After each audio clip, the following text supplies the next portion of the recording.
What's good, YouTubers and YouTubettes? This is JB Sports back again with another one. Coco Gauff came out on Behind the Bracket and posted that she suffered through depression. Man, and a lot of pressure and a lot of hype around her as she came on the scene in a big way in 2019 at the Wimbledon Open when she upset seven-time Grand Slam winner Venus Williams. She quickly catapulted from that win and ended up in the fourth round of the Wimbledon Open before she lost in the fourth round of the Wimbledon Open. So she arrived on the scene in a big way, man, created a big splash in the world of tennis, and quickly backed that up with a third round run in the U.S. Open, where she succumbed to number one ranked player Naomi Osaka in a third round match where she pretty much got blown off the court in that matchup. But the next year, 2020, beginning of next year, Australian Open, she got revenge on Naomi Osaka as she defeated her in the third round of the Australian Open and defeated her and made marked improvements from the previous matchup in the U.S. Open before succumbing to Sofia Kenin, the number one ranked player in my eyes right now in the women's tennis. She lost to her in the fourth round in a match that she was competitive in the first set, but in the second set, Sofia Kenin pulled away and beat her in straight sets. But she said she dealt with a lot of depression, a lot of mental stress because she's always was the first to do it, the youngest to do it. As she was ranked, she got in the top 50 at the beginning of 2019. She got into not the beginning of 2019, but she got into the top 50 in the world at 15 years of age, and became the youngest to ever do so, become a top 50 player at the age of 15. So she had a lot of success on the court, but there was a lot of pressure on the court because a lot of people compared her to the Williams sisters, and she felt that was not a fair comparison because she was not there yet. She said she looked at those two ladies as her idols, and those ladies were trailblazers. As when she grew up, watching tennis, there wasn't that many African Americans in the sport. So she looked at those guys, and she looked at those two women as trailblazers, and she felt the comparisons were not valid because she hadn't accomplished anything yet. She said she does hope to accomplish that. She hopes to get to that point. That's her goal, but to compare her at this point, she felt was not fair. She said she did a lot of isolation. She said she was in a dark place, didn't have many friends around, and she said she was just very upset, very depressed. A lot of crying and a lot of self-reflection, a lot of thinking. And she finally came to the realization that she just need to, be herself and fight for herself. As long as she's happy, quit trying to please everybody. Quit trying to please her family. Maybe quit trying to please her fans. Just worry about what makes Coco Gauff happy. And I think she's in a better place. Now, the sport of tennis, just like all sports, have been sidelined due to the coronavirus. But she hopes to be back on the tennis court real soon. But it just was a surprising admission by Coco Gauff. Because when you look on the court, man, she's got a very positive attitude. She seems like even when she's struggling in the matches, she kind of gets her fist and hits her leg to try to pump herself up. She seemed like she was that's on the court though. She seemed like she was she had the right frame of mind. She seemed like she was very mature for her age when she does the interviews after the matches. She seemed like she was in a good place. She seemed like she was handling her rapid success well, but just never know what's going on behind closed doors. And when she did this interview, she kind of let the world know that she's dealing with a lot of different issues, or she dealt with a lot of different issues, and now she's in a better place. So that's a good thing to hear and a good thing, hopefully, to see in her coming matches that hopefully will take place, if not at the end of 2020, at the beginning of 2021. We'll see what happens. We'll see what transpires, man. But to me, in my opinion, she's definitely right now, in my humble opinion, the third best American women's tennis player as of right now. I put Sofia Kenin as number one. I think she's number one in the world, period. But she's number one American tennis player.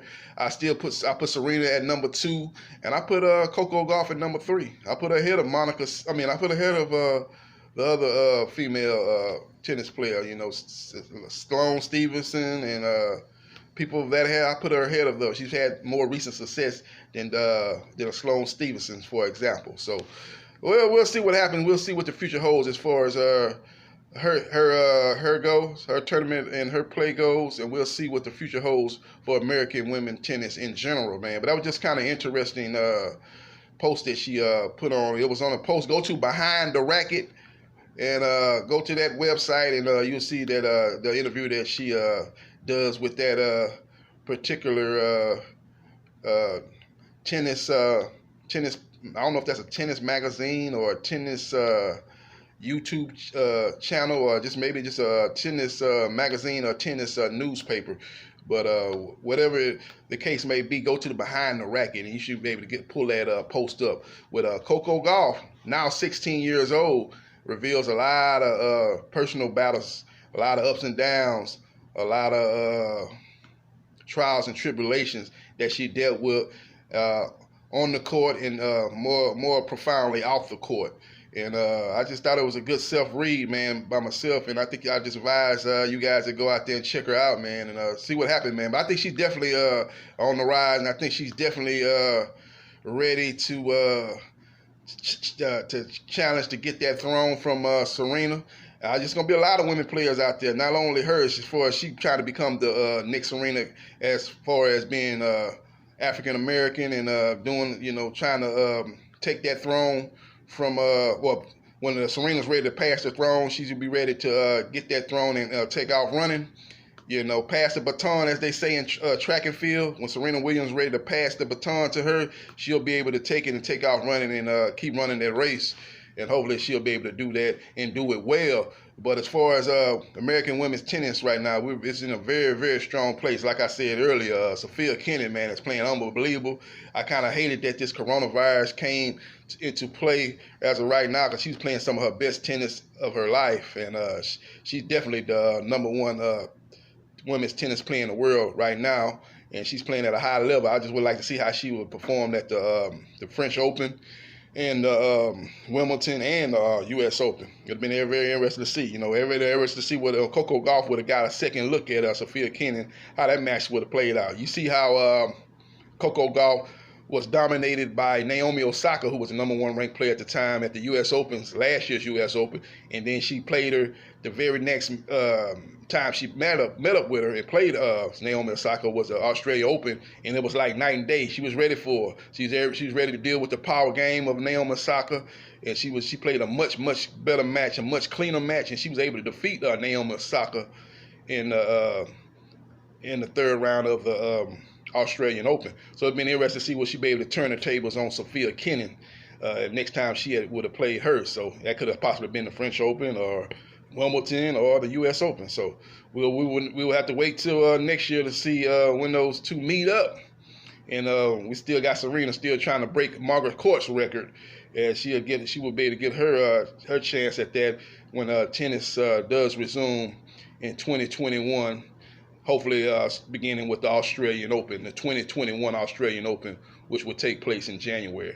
We'll see what happens. We'll see what transpires, man. Leave your comments in the comment sections. I know I haven't done too many tennis videos since the tennis has been sidelined, but leave your comments in the comment section. What you think about Coco Gauff's post on Behind the Racket? What you think about her battling demons and battling the pressure to perform on a tennis court, and her depression and people putting that jacket on her, saying that she's gonna be the next Venus and Serena. What you think about that? What you think about her play so far? I think she's done very well, so far. She actually even won a WTA tournament. I think it was late last year, 2019. She won a tournament, so she's already got a WTA singles title under her belt. So that's very good at the age of 15. Her next goal should be to try to win her first major, and that would be she could make history with that, maybe being the youngest female women's tennis player to win a major. I think the youngest one was Serena. She beat she won her first in the U.S. Open. I think she was around 16 or 17, if I'm not mistaken. I have to go back and check. And Sophia Coco Gauff, being just turned 16, if she could get that Australian Open, you'd be there to see if she would be the youngest one, by months over Serena. as the youngest women's tennis player to ever win a major. You know, we'll see how it comes about when we get to the 2021 Australia Open. If she's able to win that major, she'll be one of the one of the contenders for sure in that tournament. So we'll see what happens. We'll see what transpires. But leave your comments in the comment section. What you think about Coco Gauff and her battle with depression, and what do you think about her possibly getting her first major coming up in 2021? What you think she'll be able to pull that off, or you think it's going to take a little time for her to pull that off? She needs a little bit more seasoning. Let me know what you think about Coco Gauff on and off the court, and let me know your thoughts. This is JB Sports, the man, the myth, the legend. I holla.